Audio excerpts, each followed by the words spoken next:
Welcome to the Slop Farm. Enjoy the video. You should confirm essentials now. Make sure your Apple ID exists and you can access the recovery email or phone. Once done, update the device to the latest iOS or Mac OS and enable automatic date and time to avoid server rejections. Next, connect to a reliable Wi-Fi network. Then, open Settings and start the iCloud sign-up flow, enter your Apple ID and password, and be ready to receive a two-factor authentication code if requested. If the sign-up halts, focus on verification.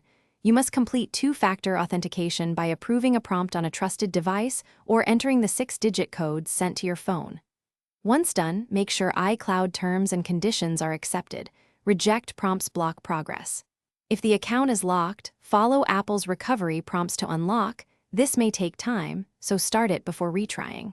If you reset the password, update the new password across Keychain and all devices to prevent complete sign-up by enabling iCloud services selectively.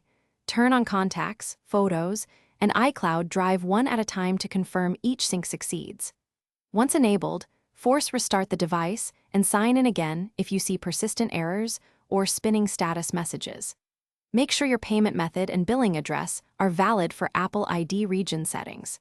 If you still cannot sign up because recovery is pending or verification never arrives, contact Apple support, and while you wait,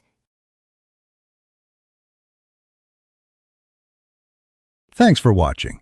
Consider subscribing if we helped you today.